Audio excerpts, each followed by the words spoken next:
Pushkar road स्थित आदर्श विद्या निकेतन मां विद्यालय ने करी एक नई पहल। स्कूल में कक्षा कक्ष के नाम रखे गए। देश के महापुरुषों के नाम पर कक्षा कक्ष को अलग अलग महापुरुष के नाम दिए गए। विद्यालय के छात्र छात्राएं कक्षा कक्ष को महापुरुषों के नाम से संबोधित करते हैं।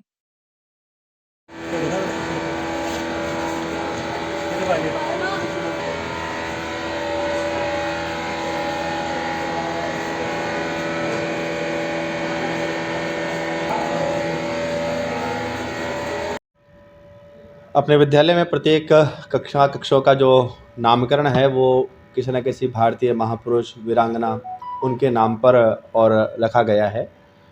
जैसा कि आप सभी को विदित है कि राष्ट्रीय शिक्षा नीति 2020 भी भारत केंद्रित शिक्षा के परिदृश्य का और बात करती है।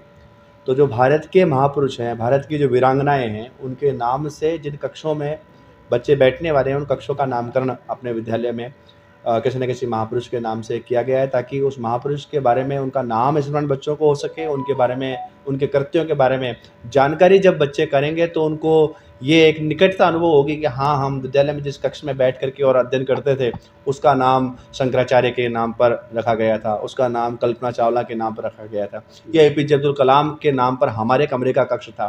तो जब वो कलाम साहब के बारे में पढ़ेंगे, जब वो शंकराचार्य के बारे में पढ़ेंगे, तो उनसे उनको एक निकट की समीपता, ये समीपस्थ भाव, ये उन बच्चों को अनुभूत होता है। इसलिए उन कक्षों का नाम जो है वो किसी न किसी भारतीय महापुरुष या वीरांगना के नाम पर रखा गया। लगभग कितने महापुरुषों के नाम रखा गया? अपने यहाँ पर लगभग 28 के आसपास जो कक्ष हैं, उन प्रत्येक कक्ष के ऊपर किसी न किसी वीरांगना, किसी न किसी महापुरुष का नाम रखा गया है। इसमें ये भी सावधानी रखी गई है कि जो छोटे बच्चों के कक्ष हैं उस पर गुरुपुत्रों के जो नाम हैं, जोरावर सिंह, फतेह सिंह, अजीत सिंह, जुझार सिंह, वीर हकीकत राय, तो उन जिन कक्षों में छोटे बच्चे बैठते हैं वो छोटेपन में जिन्होंने अपना वैशिष्ट कोई दिखाया हो उनका नाम है। ऐसे बहनें जिन कक्षों में बैठती हैं, छात्राएं, उनका नाम कोई लक्ष्मीबाई कक्ष है, कोई अहिल्याबाई होलकर कक्ष उनके नाम का रखा गया, ताकि वो प्रासंगिक एक उनके साथ हो सके।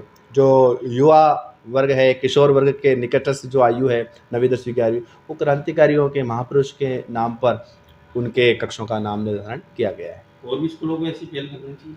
बिल्कुल। अब तो जिस प्रकार का भारत केंद्रित शिक्षा के परिदृश्य की बात हो रही है, जिसको अंग्रेजी में Indian knowledge system based education ऐसा कह रहे हैं, तो स्वभावतः वह भारत केंद्रित विचार जन्म लेगा तो इन महापुरुषों के बारे में और कदर अपनी पीढ़ी के अंदर हो सकेगी। आपका नाम? भूपेंद्र उबाना, प्रधानाचार्य, आदर्श विद्या निकेतन उच्च माध्यमिक विद्यालय, पुष्कर मार्ग, अजमेर।